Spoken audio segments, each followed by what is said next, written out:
Dear students, इस video में हम बात करेंगे PN junction diode as a full wave rectifier. बेटा ये टॉपिक पढ़ेंगे। Actually this is the application of PN junction diode, कि पीएन जंक्शन डायोड को फुल वेव रेक्टिफायर की तरह यूज़ किया जा सकता है। बेटा तो ज़रा पहले हमें ये पता होना चाहिए बेटा कि रेक्टिफायर क्या होता है। वो मैंने हाफ वेव रेक्टिफायर वाली वीडियो में भी बताया है। रेक्टिफायर क्या होता है? That is a device which is use to convert alternating current और alternating voltage into direct current और डायरेक्ट वोल्टेज। बेटा अब बात करते हैं फुल वेव रेक्टिफायर के प्रिंसिपल की। प्रिंसिपल जो है फुल वेव रेक्टिफायर का वो भी सेम है as that of half wave rectifier. बेटा बट मैं यहाँ लिख देता हूँ ताकि आपको दोबारा एक तरह से रिवाइज हो जाए, क्लैरिटी हो जाए कि प्रिंसिपल क्या होता है फुल वेव रेक्टिफायर का। बेटा it's working is based on the fact that the resistance of PN junction becomes low when forward biased and resistance becomes high when reverse biased। मतलब पीएन जंक्शन को जब हम forward biased में condition में attach करते हैं तो resistance लो हो जाता है, मींस करंट जो है इजीली फ्लो करेगा। और वही पीएन जंक्शन जब रिवर्स बायस्ड कंडीशन में आ जाता है तब रेजिस्टेंस जो है बहुत हाई हो जाता है, मींस करंट जो है फ्लो नहीं करेगा। बेटा ये चीज़ आपने ध्यान रखनी है। ये प्रिंसिपल सेम है जैसा कि हाफ वेव रेक्टिफायर का था, इस तरह से भी इसको याद रख सकते हैं। अब मैं बात करता हूं इसके सर्किट डायग्राम की बेटा, और then we will be talking about its working. तो बेटा जी ये सर्किट डायग्राम सामने बनाया गया है। अगर आप देखें, कहता है for full wave rectification we have to use 2 PN junction diodes.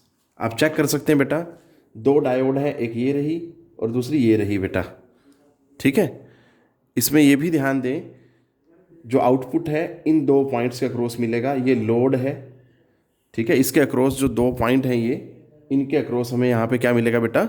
Output मिलेगी। ठीक है, ये अल्टरनेटिंग ईएमएफ या वोल्टेज का सोर्स है बेटा इनपुट पे। ये प्राइमरी कॉइल है। अब आप देख सकते हैं इसमें नंबर ऑफ टर्न्स ज़्यादा हैं और सेकेंडरी कॉइल में नंबर ऑफ टर्न्स कम है।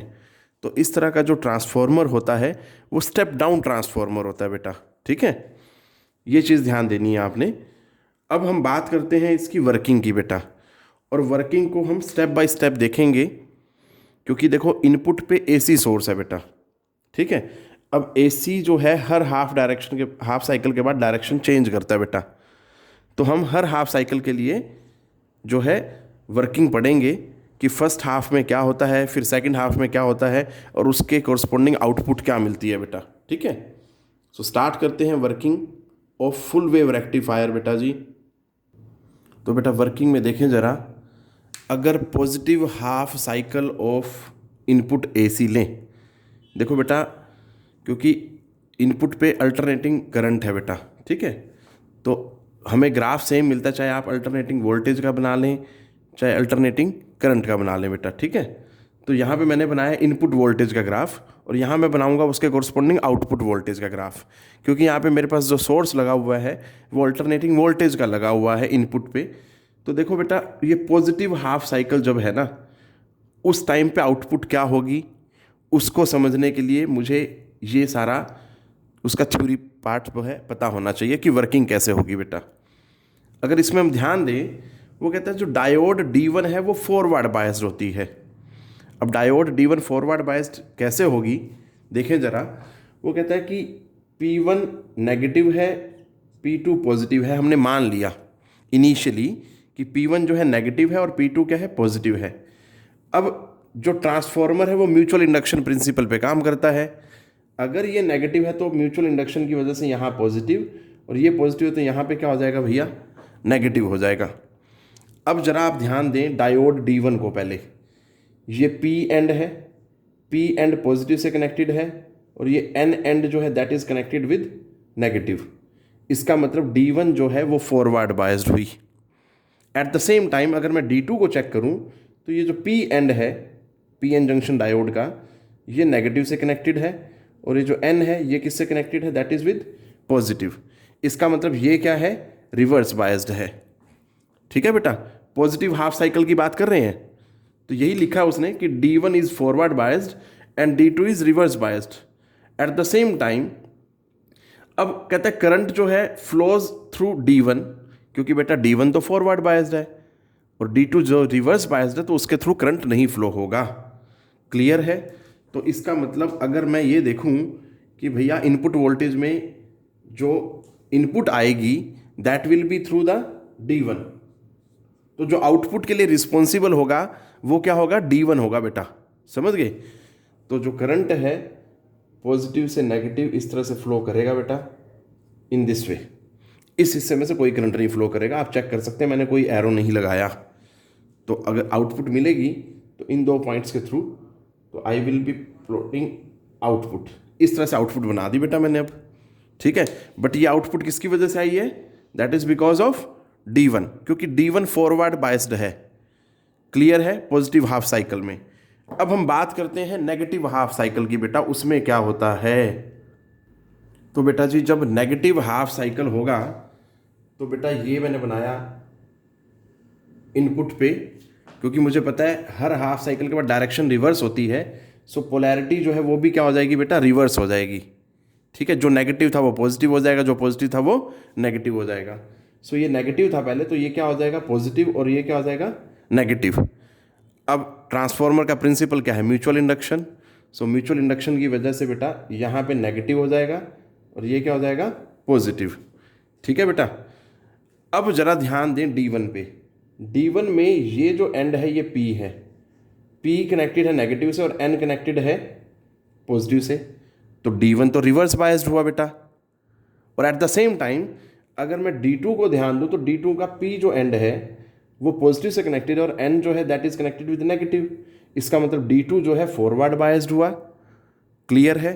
इट मीन्स जब नेगेटिव हाफ साइकिल लेंगे हम इनपुट का, उसके कोरस्पॉन्डिंग जो आउटपुट मिलेगी that will be through D2, D2 की वजह से मिलेगी। तो मैं यहाँ लिख रहा हूँ ये हुआ D2 के थ्रू, और यहाँ पे मैंने ये बना दिया बेटा, क्योंकि D2 जो है अब क्या है, फॉरवर्ड बायस्ड है।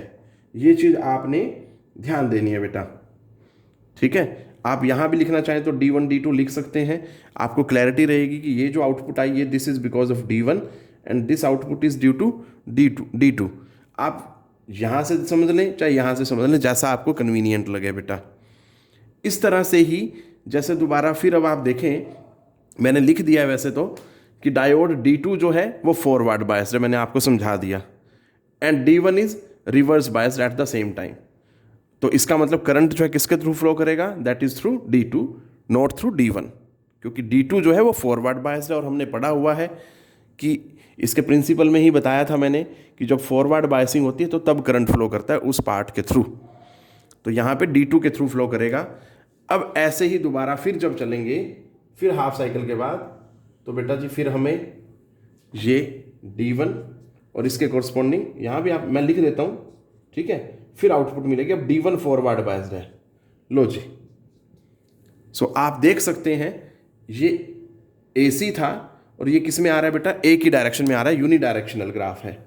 ठीक है, बट इसमें थोड़ा सा ये भी ध्यान देना होता है कि जो DC का जो ग्राफ होता है ना प्रॉपर, वो ग्राफ होता है लाइक दिस, इस तरह का ग्राफ आता है बेटा।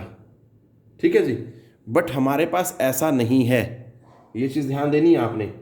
जो ग्राफ मिल रहा है वो थोड़ा सा डिफरेंट है बेटा। अगर मैं DC के लिए बात करूं तो प्रॉपर जो है वो ये इस तरह का ग्राफ होता है बेटा। ठीक है, इस तरह का आना चाहिए, बट ऐसा आ नहीं रहा है। हमारे पास कैसा आ रहा है, ऐसा। तो इसमें एक्चुअली क्या होता है, AC और DC का कंटेंट मिक्स हो जाता है इस पर्टिकुलर सेक्शन में। हमें चाहिए कि ये ऑलमोस्ट स्ट्रेट लाइन आ जाए। तो बेटा इसके लिए हम क्या करते हैं, एक फ़िल्टर लगाते हैं यहाँ पे आउटपुट पे, और वो फिल्टर क्या होता है, कैपेसिटर फिल्टर बेटा। ठीक है, और हमें पता होता है कैपेसिटर का काम क्या होता है, टू ब्लॉक DC। तो जब इस आउटपुट को कैपेसिटर के थ्रू पास करते हैं बेटा, तो जो कैपेसिटर फिल्टर है वो डीसी को रोक देता है और एसी वाले पार्ट को अपने में से फ्लो करा देता है। और उस सिचुएशन में जो ग्राफ है वो कैसा बन जाता है, वो ग्राफ जो कुछ इस तरह का बन जाएगा। आउटपुट का जो ग्राफ है that will be like this, इस तरह का ग्राफ हो जाएगा बेटा। अभी भी वो क्या है, स्ट्रेट लाइन नहीं है, ये चीज़ ध्यान देनी है आपने, ठीक है, बट नियर स्ट्रेट लाइन बन जाएगा बेटा, ये चीज़ ध्यान देनी है हमें। So this is all which I wanted to discuss बेटा। इसको हम रिपल फैक्टर बोलते हैं बेसिकली, क्लियर है। अगर हम रिपल फैक्टर की बात करें पर्टिकुलरली तो बेटा जी हाफ वेव में जो रिपल फैक्टर की वैल्यू होती है हाफ वेव रेक्टिफायर में दैट इज़ 1.21 और फुल वेव रेक्टिफायर में जो वैल्यू होती है दैट इज़ 0.48। क्लियर है, ये चीज़ें आपने ध्यान देनी है बेटा। बस बेसिकली हमें एक फ़िल्टर लगाना होता है जो एसी और डीसी के कंपोनेंट्स मिक्स हुए हैं उनको सेपरेट कर पाए बेटा। So this is all which I wanted to discuss बेटा। टेक केयर, पढ़ते रहें।